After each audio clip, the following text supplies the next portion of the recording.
গার্মেন্টসে চাকরি করে জমানো টাকা হিন্দু ছেলেটিকে দিয়ে দেয় মুসলিম মেয়েটি। শর্ত একটাই, বিনিময়ে হিন্দু ছেলেটিকে মুসলিম ধর্ম গ্রহণ করতে হবে এবং বিয়ে করতে হবে। কিন্তু মুসলিম মেয়েটি যে টাকা দিয়েছে সেটি অস্বীকার করে হিন্দু ছেলেটির মা। মেয়ের দাবি ছেলের মা সবকিছুই জানত এবং তার ছেলেকে মুসলিম হতে দিতেও ছিলেন রাজি, কিন্তু হিন্দু ছেলেটি সবকিছুই স্বীকার করে, বলে ঘটনা সত্য এবং আমরা বিয়ে করেছি, আমরা একসাথেই থাকতে চাই। বিস্তারিত দেখুন ভিডিওতে। ওর মা ওদের বাড়ি নিয়ে গেছে বেড়াইতে আমারে, তাও গেছে। ওর মা আমার বলছে মুসলিম বানাবো আমার ছেলেরে, তাও সঠিক। আর এখন ওরা অস্বীকার যাইতেছে। এখন অস্বীকার যাইতেছে কে? ওর মা। কি বলে? ওর মার সাথে আগে যোগাযোগ ছিল? হ্যাঁ, ওর মার সাথে আগে যোগাযোগ ছিল। ওর মা বলতেছি না না, ওর মার সাথে প্রায় কয় মাস, যে কয় মাস আমি কাজ করছি সে কয় মাস পুরো ওর মার সাথে আমার যোগাযোগ। ফোনে কথা বলছি, তাও 3-4-5 মাস হবে। আর এই 5 মাস ওর মার সাথে কথা বলছি? হ্যাঁ, কথা বলছি।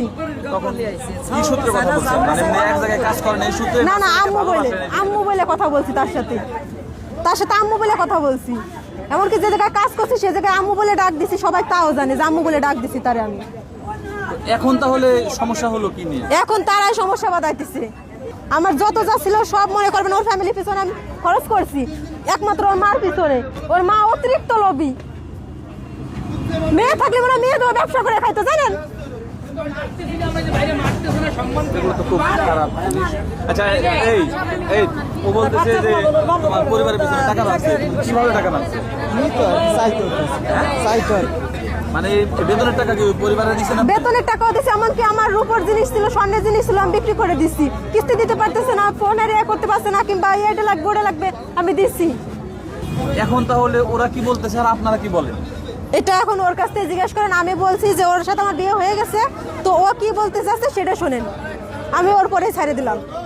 আচ্ছা, এই না ছাইরে দেওয়ার বিষয়ে আর একটা কথা, সেটা হলো যে ও তো হিন্দু, আপনি হলো মুসলমান।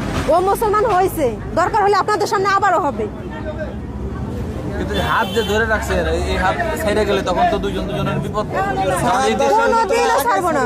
এই দেশে এমনিতেই সমস্যা জানি, সেটা বুঝতে পারছি। মুসলমান হিন্দু আর একটা দাঙ্গা লাগে, ঝামেলা না? বুঝতে পারছি, বিষয় বুঝতে পারছি, আমি অবুঝ না, বুঝছেন?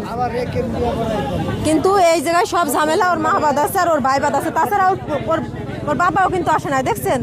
ওর বাবাও আসে নাই। পরিবারের মেন সমস্যা কিন্তু বাবারাই, সে বাবাই আসে নাই। কোন কারণে আসে নাই? কেননা ওর মা জানেন কতটা খারাপ।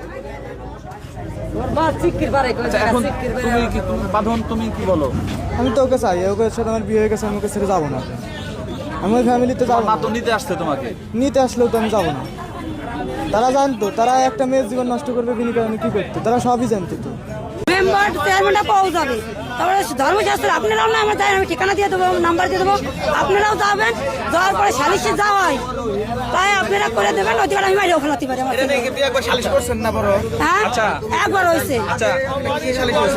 সেই সময় হয়েছিল কি যে